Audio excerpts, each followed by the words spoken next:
Welcome back. In this video, we are going to develop our first DAG. Before developing DAG, we need to understand exactly what is DAG. DAG basically is a data pipeline. So it is getting the data from one source, transforming the data, and putting the data in another source. For example, we can get the data from API, put that in Amazon S3, then we can transform the data and then put that in data warehouse, for example, Snowflake. All this can be done in one DAG. DAG stands for Directed Acyclic Graph. So basically, it consists of several graphs like this. Task number 1, task number 2, 3, 4, 5. All these are graphs. They are directed. It means that each task has upstream and downstream. For example, task number 2 is downstream of task number 1, and task number 2 is upstream of task number 3 and 4, and so on. And also, it is acyclic. So it means that all directions, all directed graphs should be in one direction. For example, task number 1 is just directed to task number 2. Task number 2 is directed to task number 3 and 4. And task number 5 is directed from task number 3 and 4.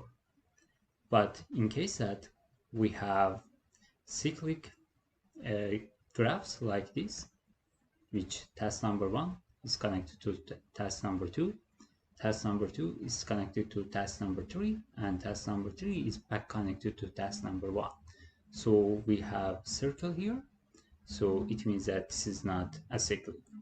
So this is not a DAG. DAG should be only in one direction. Each graph is doing some kind of task.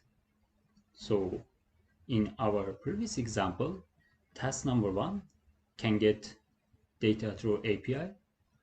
Task number 2 can save those data in S3.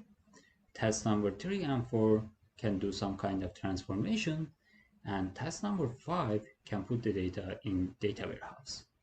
So each DAG should have one or several tasks that are connected together in one direction. In Airflow, each task is defined by an operator. So basically in Airflow, we are defining these tasks inside operators. We can have several operators in Airflow. For example, bash operator, that we can do the bash commands there. We can have Python operators, which is doing the Python codes there, and so on. You can find a list of operators in Airflow in operators page, and as you can see here, we can have bash operators to execute bash commands, Python operators for Python functions, email operator to send email, and other operators. To develop a DAG in Airflow, we need to follow 5 simple steps. Step number 1, we need to import modules from Airflow. Step number 2, we need to define some default arguments that are going to repeat in tasks. Step number 3, we need to create DAG object. Step number 4, we need to define tasks, what kind of tasks we want to the Airflow to do for us. And step number 5, we need to define dependency between tasks. So let's start from step number 1. Step number 1, we want to import necessary modules from Airflow. Most important one is we need to import DAG.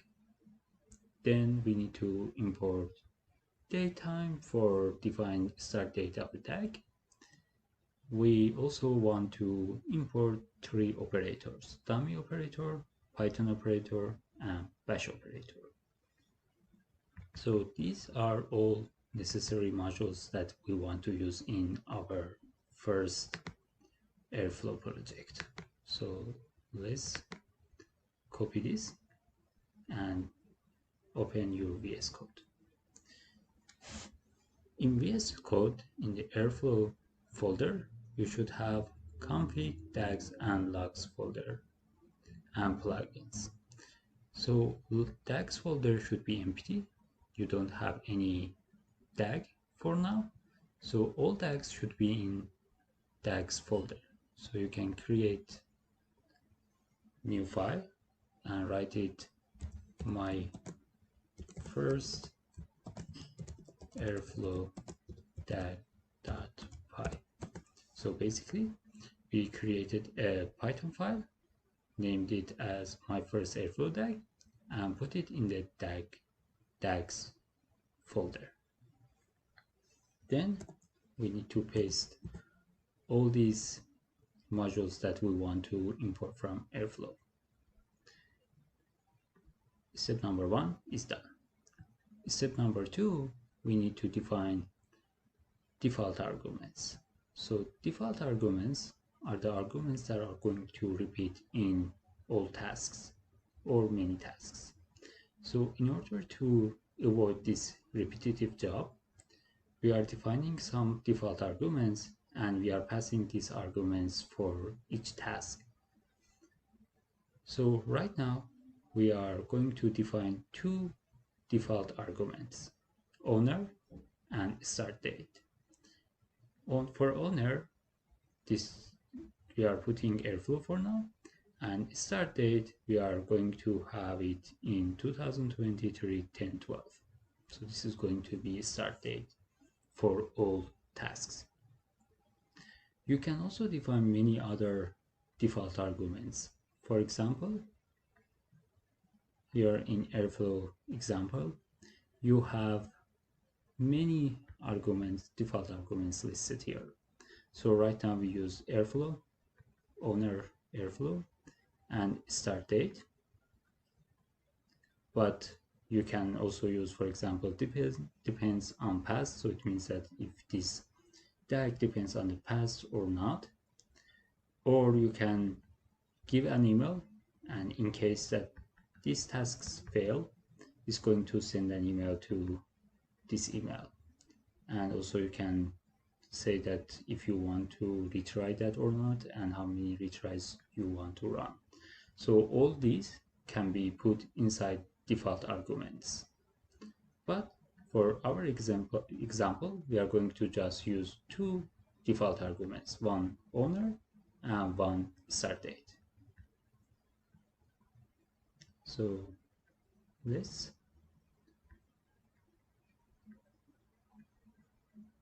copy these default arguments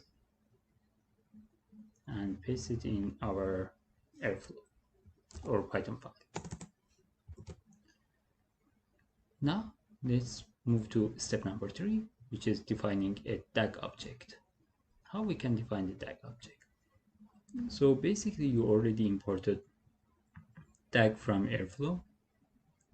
So you can have DAG here, and then inside that we are going to define some arguments inside those for that specific DAG. So we have DAG, then we need to first define DAG ID.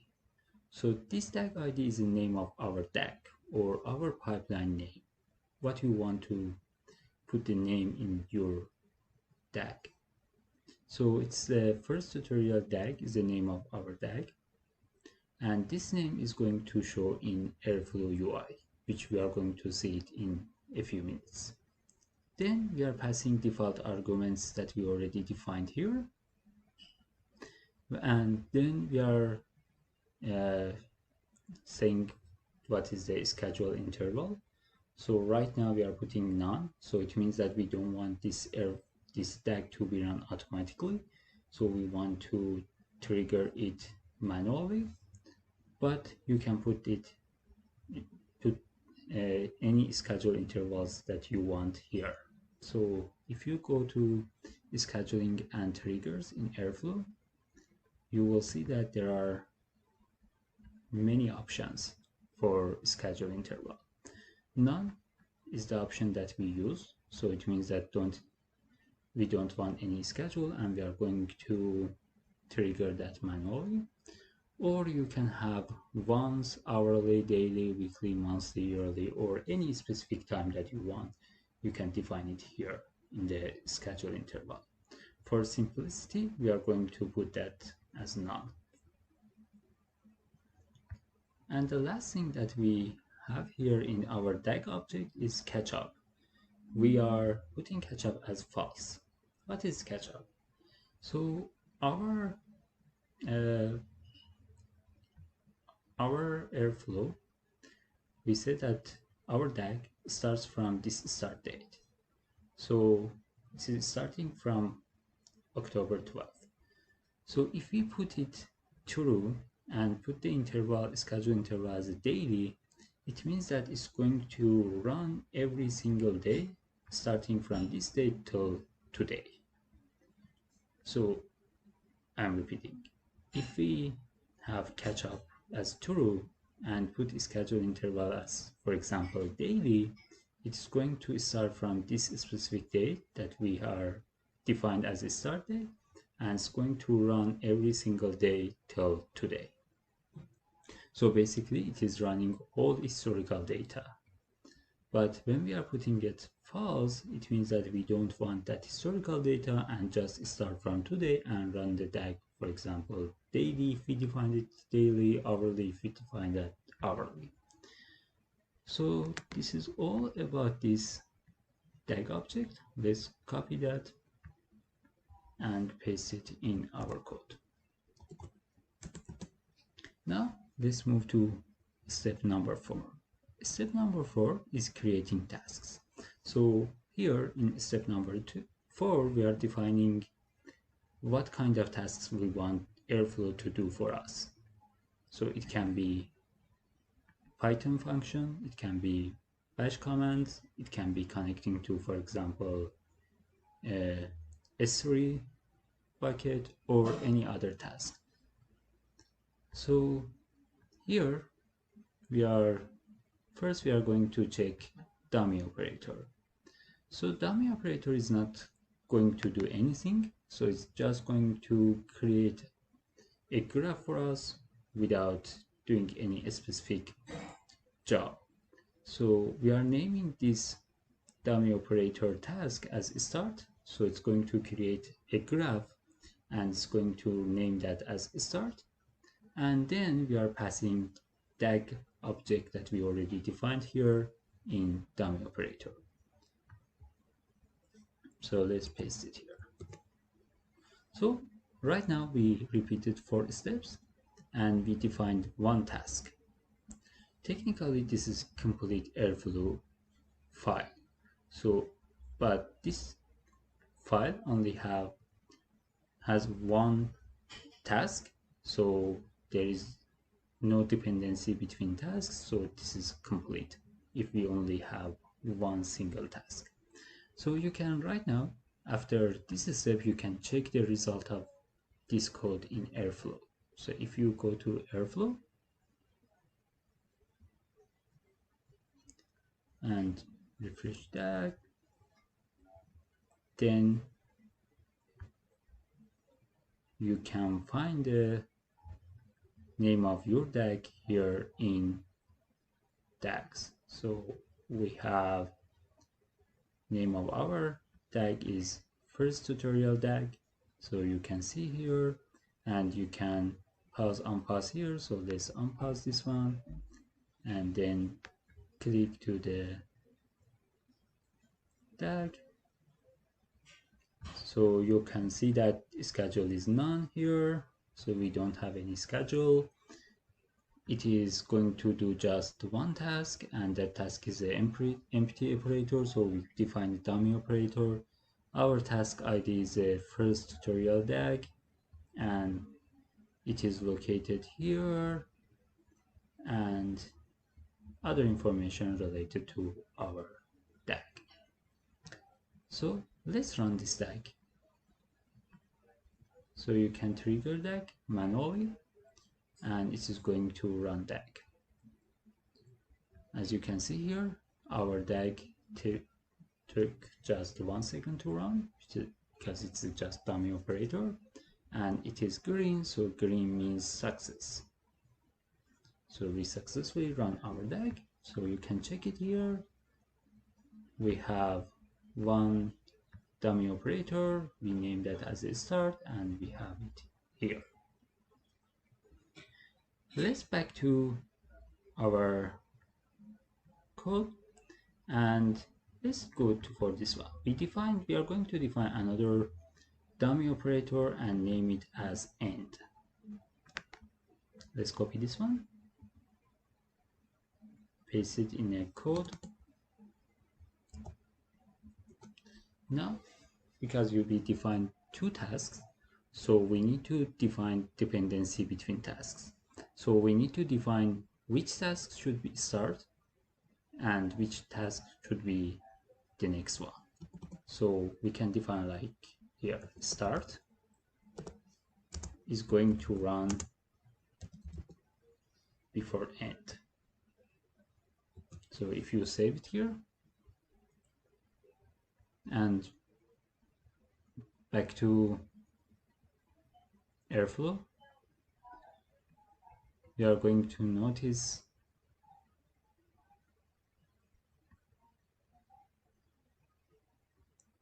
let's just filter this for the active pipeline, so we don't need to go every single time to find our DAG. So if you click in the DAG,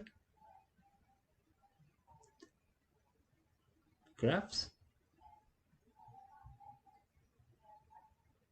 you will notice that we have two DAGs here, start and end. We run it.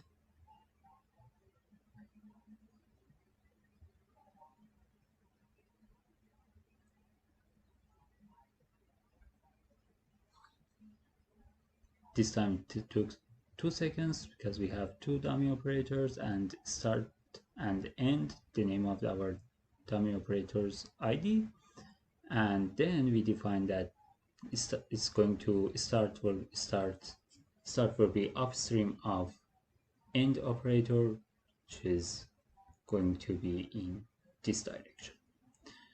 So we define two tasks, but all these tasks are dummy operators, so it means that they are not going to do anything for us, just for a graphical show here. So let's do something useful and add some other operators that are not dummy. So back to the code. In this time we are going to use bash operator. So our bash operator name will be bash underline task, and what it's going to do is going to just echo here is the message. So let's copy this one,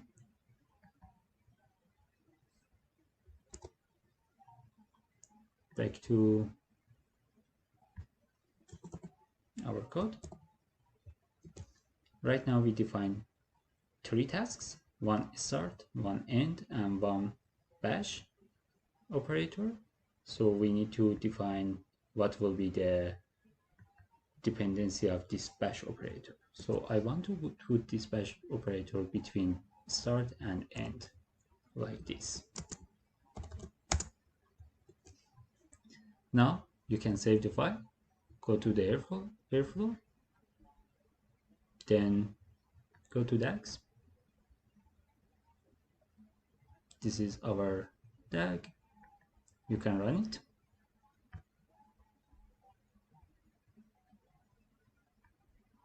So it is running.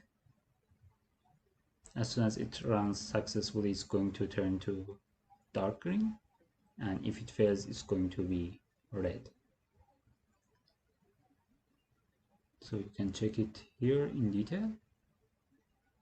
So we have three tasks: start, bash task, and end, and all of them are run successfully, and you can see it in graphs. it is starting from here and ending here, and in between we have bash operator. If you click on bash operator,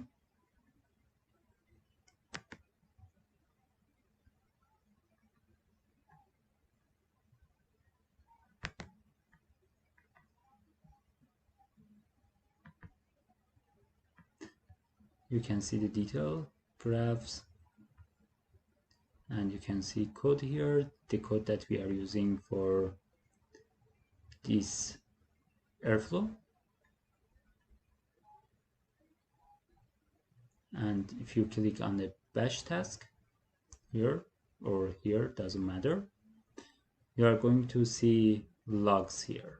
So if you click on logs, you can find here is the message. So this is the output of our bash operator. So it ran and it showed this message here in Airflow. Now let's back to the code and use one Python function in the code. So to use a Python operators, again we need to have task ID, and we need to define a Python function and call it here in Python operator. So to use Python tasks, first we need to have Python operator, Python function. So let's define a Python function. So this function is a very simple function, and it is going to just name the function as a print underline text, and it is going to print hello from Python operator. So let's define this function in our code. So normally you can define all these functions here after importing modules. So we define this function.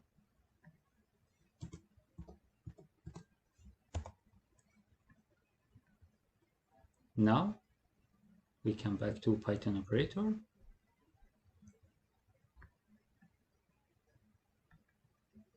And copy this Python operator section.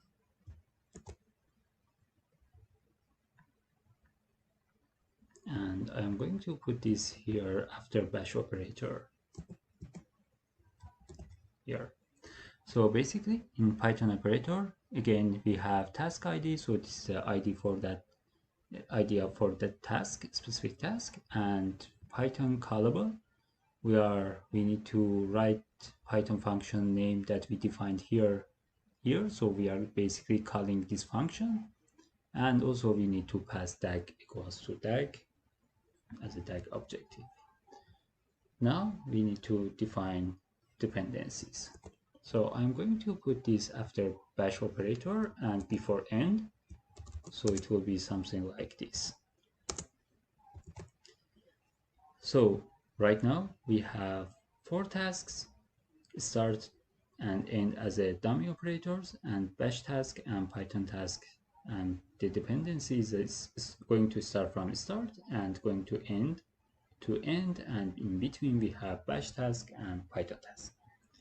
We can go to our Airflow. Again, run Airflow once again.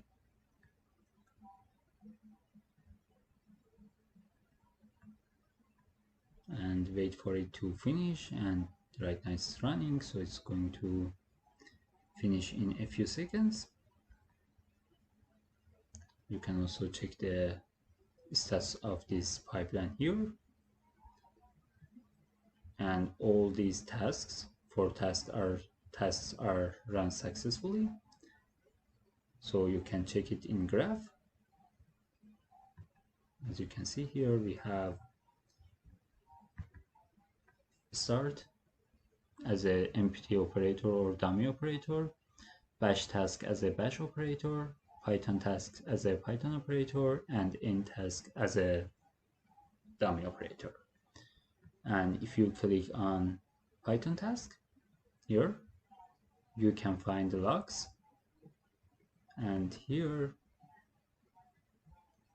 hello from Python operator is written here as in the output. So basically, we define, in summary, we define the code DAG here. We imported our modules. We created default arguments. We defined DAG object, and then we define tasks, and finally we put the dependency on the tasks. Also, if you go to the Airflow, you can find the code here in the code as well. So you can check the